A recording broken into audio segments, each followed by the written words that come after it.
Ricky with Freedom Plumbers here, doing a septic inspection for a home in Fairfax County. The first thing we're going to do is understand how the septic system is laid out that we know so far. So, in that corner of the house, we have a white PVC pipe that's sticking out. It's called a clean out. That clean out comes down and connects to a septic tank, which is right here. It should be on the inlet side, so it's likely going to find its way over to this side and come in off of this wall is typically how it works.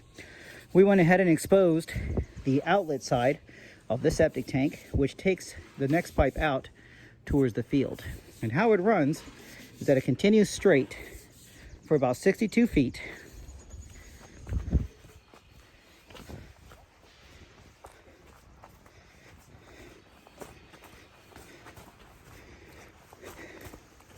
At this point, it makes a 45, where it starts heading to this side of the property, and it picks up a bull run valve. Some like to call it a septic switch valve. Regardless, switch valve, bull run valve, this is a valve that allows you to switch to two different fields. The fields get switched typically one time per year, and the way it works is that you come in here on that pipe, you use your key, switch it, it goes to one field, switch it the following year, it goes to the next field, wherever that might be. So now that we understand how the system is laid out, which by the way, each field is going to have its own distribution box, its own filtration field, D box, filtration field. Now that we know how it's laid out, we'll go ahead and discuss the findings that we had on today's inspection. There are a couple issues. We're going to start with issue number one, the bull run valve or switch valve. The bull run valve or switch valve is a valve underground that has a riser or this PVC pipe, as you can see there, that typically goes straight up. This pipe, unfortunately, is at an angle, okay? In the ground, it's at an angle, as you can see there. And because of that, it's very difficult to impossible to be able to switch the field.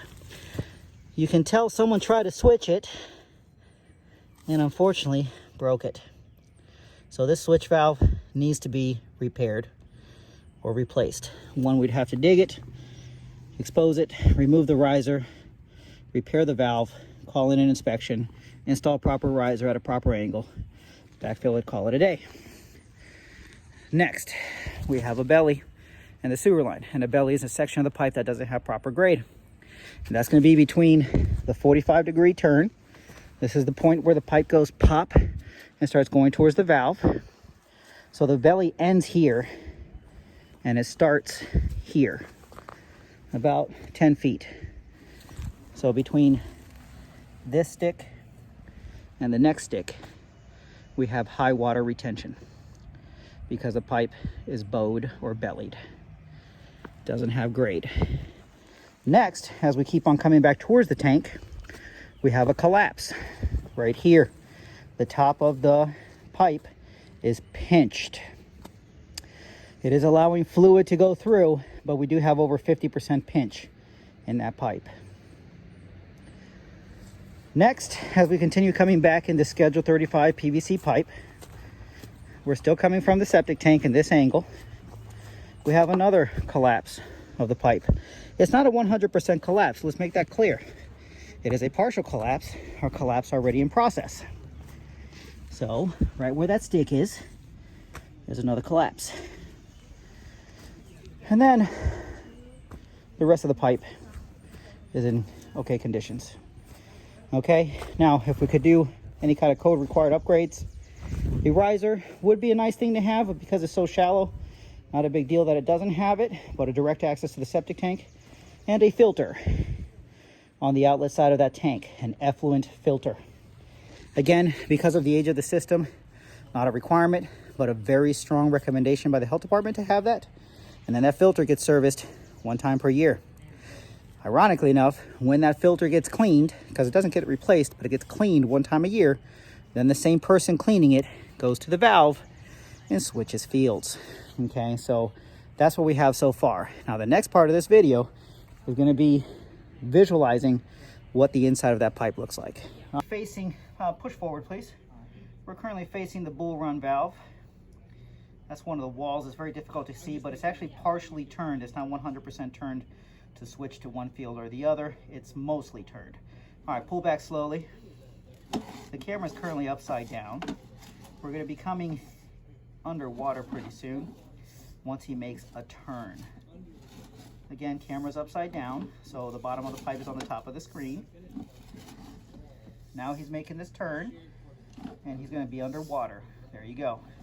So this is an area of the pipe that is holding water in it, meaning it's not draining because it doesn't have grade. So in this water, you get a retention of liquids and sludges, or post-treated or pre-treated water. All right, we'll keep on coming back. We're out of that belly. Pretty soon we'll be reaching the point of a collapse, which may cause an issue with the camera because she might get caught.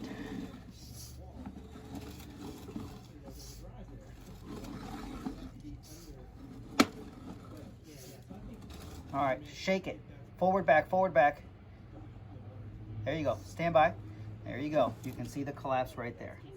It's over 50% collapse. Please look at the area of the time, where it says 4:07 and 28 seconds, 29 seconds, 30 seconds. It's on the right-hand side of the screen, top right.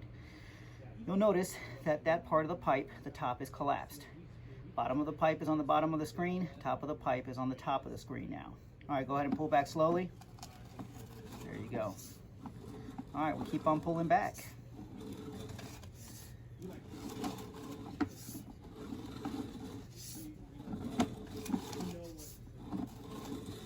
Bottom of pipe is still on the bottom of the screen, so the camera is actually right side up. You can see some sludge on the bottom of that pipe. It's a little gooey.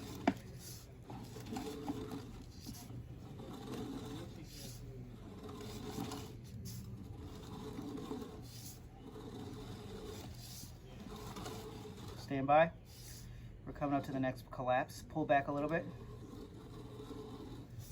Top of pipe now is on the right side of the screen. Bottom of pipe is on the left side of the screen. Pull back.